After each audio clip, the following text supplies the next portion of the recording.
We're looking at a really good example of what a typical ash dieback affected tree in the latter stages looks like, with the majority of the crown is dead and you've got a few remaining living parts. You'll see that the living parts with leaves on move in the wind, and they move very lithely and very smoothly, whereas the other parts, which are dead, are very much static. There is a large bit of dead wood over the road. This is presenting as quite a high risk tree, and it needs to be managed quite soon, and it also needs to be done with a closure. And when a tree like that is taken down, whether it's felled or whether it's actually cut down using machinery, when it hits the ground, lots and lots of parts of the tree will fall away very rapidly. Some have called it exploding, others it just shatters very, very quickly. And of course that presents a hazard to any of the bystanders or professionals who might be nearby. The owner of the tree, or the land that the tree's on, is responsible for any dangerous trees. There is a duty of care in law that they need to discharge by actually looking at their trees, checking their trees and ensuring that they are as safe as they can be, and particularly where there are people present. That can be managed by other people who are more expert, but the duty of care lies primarily with the owner of the tree. Well, ash trees with ash dieback represent a risk to the road because they're likely to fail in some shape or form. So the main risk should be from branch work falling in the road or striking vehicles. The main safety considerations are, do you need to actually remove the tree? There are significant increases in the risk factors when working on trees that have ash dieback, embrittlement, and also other changes in the wood qualities which can lead to them being less than safe to work on. And get the advice of your local authority or highways authority so that you can actually be certain about the way that you approach it and be certain about what needs to be done in terms of the highways or other footpaths or other things that might be present, like buildings. When the trees are showing less than 50% functional crown, anything that's category 1 and 2, really you should be thinking whether you need to or not. But when you're on the roadside, because there are so many people using the road and you're presenting a risky tree in a very busy environment, it's worth acting sooner rather than later.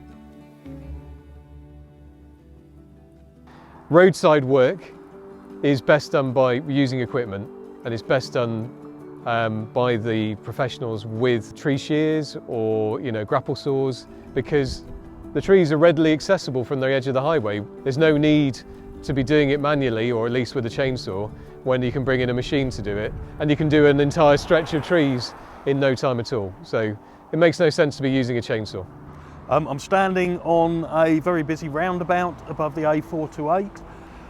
This ash tree's got ash dieback very mildly, and on its own the ash dieback wouldn't be enough here to make us want to fell the tree.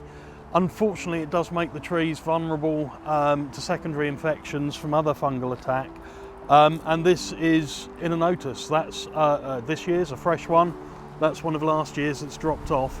That will weaken the structure of the tree, and because of the inner notice rather than the ash dieback, this tree is going to be coming down this autumn. If it was in a less frequently used location, I might be inclined to leave it a bit longer. There will need to be a road closure done to remove it. It's right where the slip road on the roundabout is. I would look to leave arranging that road closure to my contractor. In terms of coordinating timescales, it's quite likely to have time limitations put on it to avoid rush hour traffic, and the contractor knows better than I do what they're going to need. Road closures are definitely required when a tree is within falling distance of the road because of the risk of failure into the road and that causing an obstruction or striking people or vehicles. To arrange road closures, really you use professionals who have the ability, either a Chapter 8 qualification, or they've got the ability to have a traffic management company come in to actually do the arrangements for the road closure. And it is advised that you work in collaboration with the Highways Authority, potentially using a road closure that they could set up.